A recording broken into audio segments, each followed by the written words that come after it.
Well, the PlayStation 5 Pro is nearly here, and I can talk and show you far more in just a couple of days. The date on the screen is when you can expect a floodgate of reviews from me and others across many areas of the PS5 Pro. But with the past week, I've been hands-on with my review unit, thank you Sony and PlayStation, and busy testing and continuing to do so a plethora of titles both new and old on the professional console. Now, ahead of that, I can show you the machine in the flesh and out of the box compared to the original big boy PS5 that is almost 4 years old now.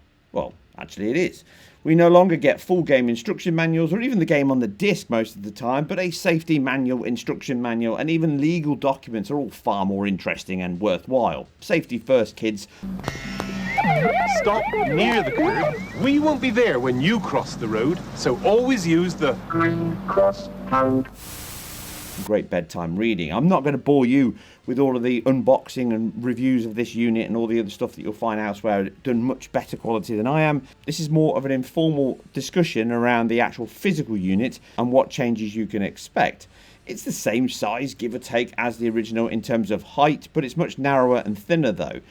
Power is up on the unit, but I'll cover that more in the review. And it's got a smaller node, again, like the PS5 Slim. And the motherboard and connections have all been updated, along with other internals, I am sure. But more again in my full review. Now, at the front, we sport dual USB-C ports, losing the old C and A ports of before.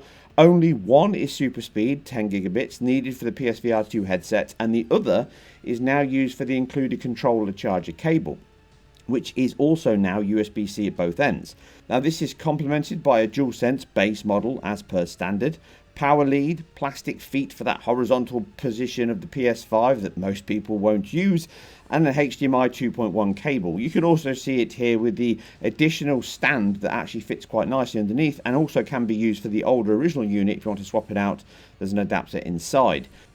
The rear has been flipped upside down now aside the PSU, which remains at the bottom. HDMI now moves from the penultimate bottom to the top, followed by an RJ45 network socket and then dual USB-A ports, of which both are super speed related. Small design changes mirror the Slim as per my review last year. The top is concave rather than convex per the original.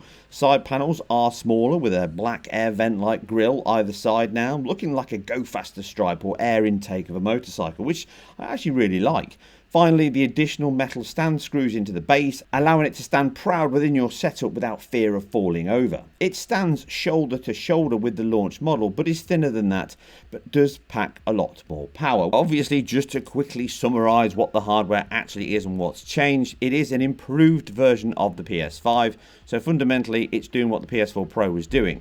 This offers improved GPU power, a small boost to CPU power, improved memory allocation and bandwidth, and overall it's designed to push games to a much higher resolution and quality, which includes Sony's own machine learning AI upsampling in PSSR, and obviously significantly improved ray tracing quality with improved RDNA architecture and the bespoke features that Sony have built themselves within the console.